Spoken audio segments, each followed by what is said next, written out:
Hello everyone. This is chapter 17, Forest Our Lifeline, from class 7th. So here in this lesson you are going to learn about the forest and why it is called as our lifeline. So importance of forest, how these forests are very important in our life. So everything you are going to learn in this lesson. So next point is forest.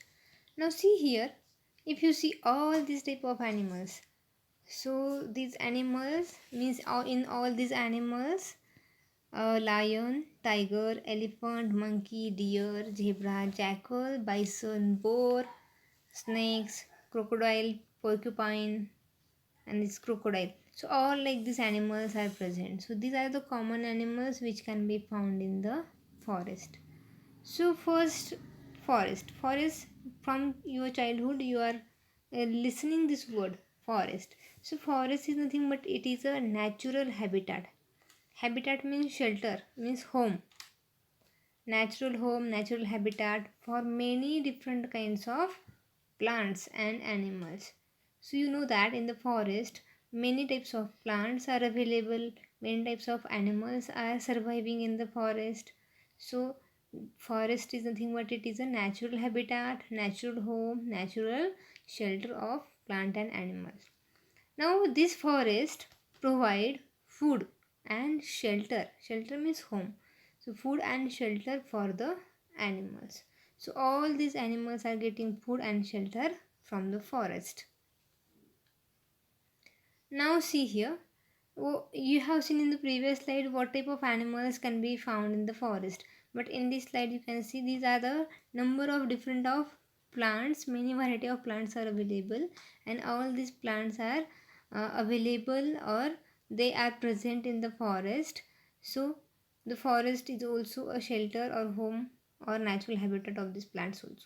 Now you can see here some common types of the plants which I am going to share to all of you. This is the teak, bamboo plant, fig, shisham, sal, neem, amla, and here this one is kachnar. So all these are the common plants which can be found in the forest. So forest have several kinds of shrubs, herbs and grasses, climbers and creepers. So there are a variety of plants which are of different types. Some are shrubs, some are herbs. Herbs are very small plants and grasses. Climbers means the plants which can grow along with the support of the wall or any plant. And creepers, these plants grow along the ground. So like these plants are there, and all these type of type, all these type of types you have learned in your previous class also. Now the next point is products. So what type of products we get from the forest? So the forest is our lifeline. Forest is very important because from the forest we get, this is the important product which we get in more amount, that is the wood. So we get wood from the forest. Again these are the spices, we know that. So all these are spices also we get from the forest. This is the gum. So gum also we get from the forest.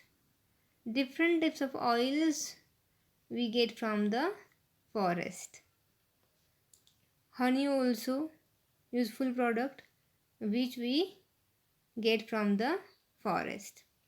If you see this picture, this is nothing but it is a sealing wax. So sealing wax, I will enlarge it. So here this sealing wax also get from the forest. So these products we get from the forest, and this is the catchu and fodder. Fodder means food for the animals. So this fodder also we get from the forest. Not only this catchu means kath. So here the medicinal plants also we get from the forest, because in the forest different type of medicinal plants are also available which provide us medicines.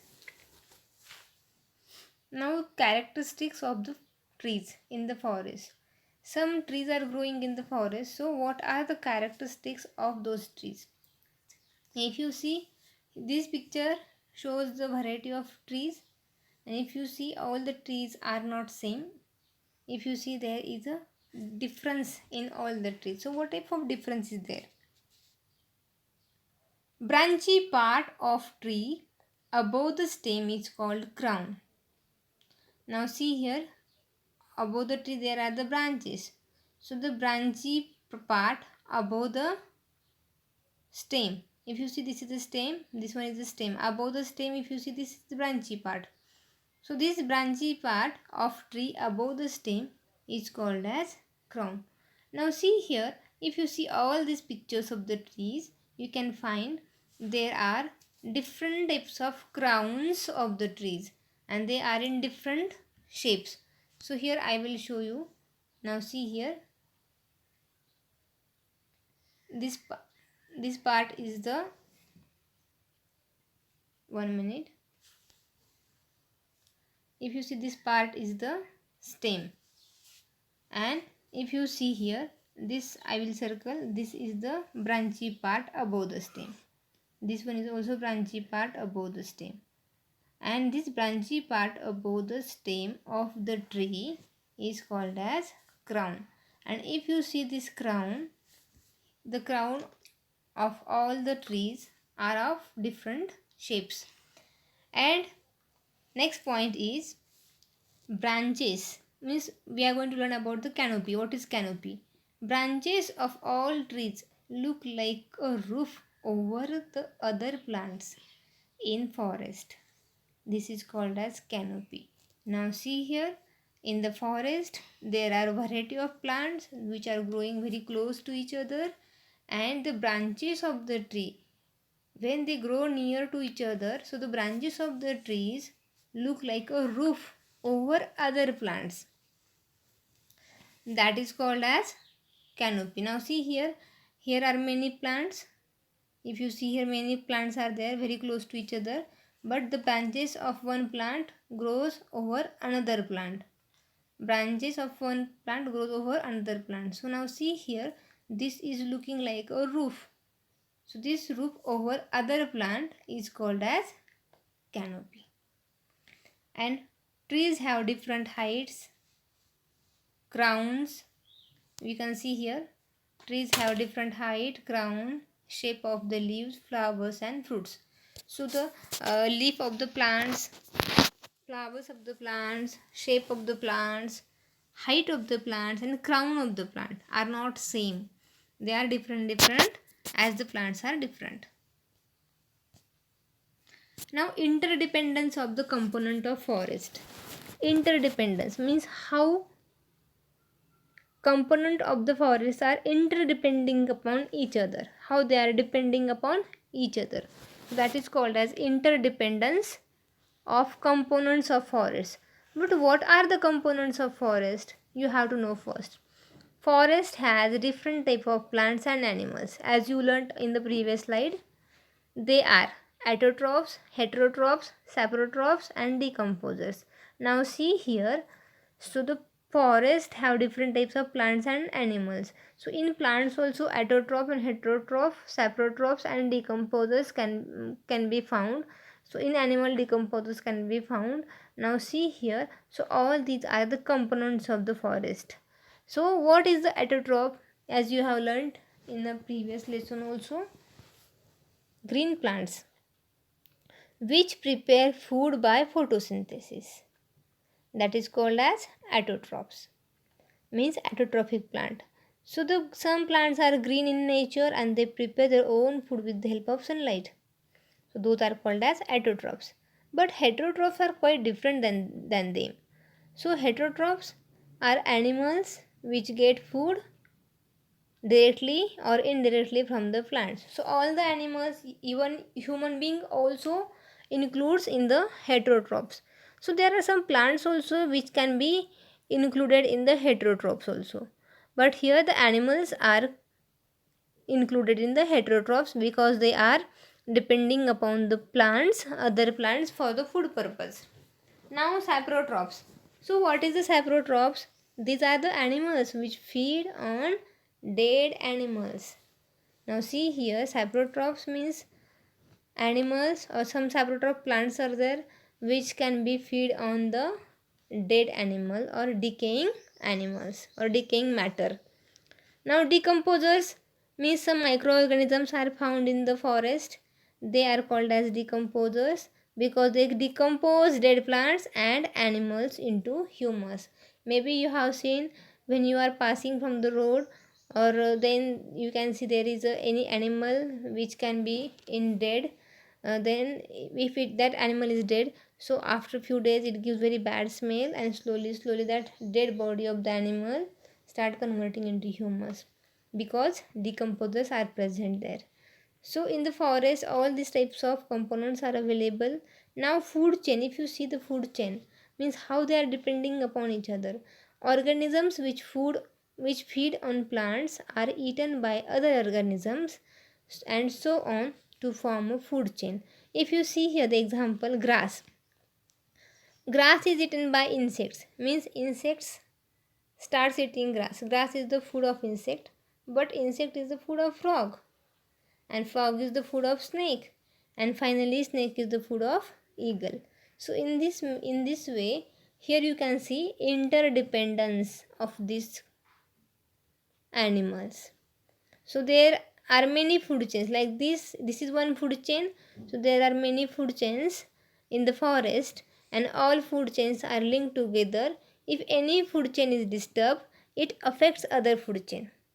That's why every component in the forest depend on another component for the food purpose. And if we remove any one component like trees or other component, then this food chain will get disturbed and our natural balance also get disturbed. Now, balance of oxygen and carbon dioxide in the atmosphere. We know that air is a mixture of the all type of gases. In the air oxygen is present and carbon dioxide also present. But if you are thinking every day all the human being, even plants and animals, they also need oxygen for the respiration purpose. So maybe if you are thinking that the level of oxygen from the air, can it goes on decreasing, or how can that air level of the oxygen in the air get balanced, and we are releasing carbon dioxide more in the amount every time, all the animals as well as human being.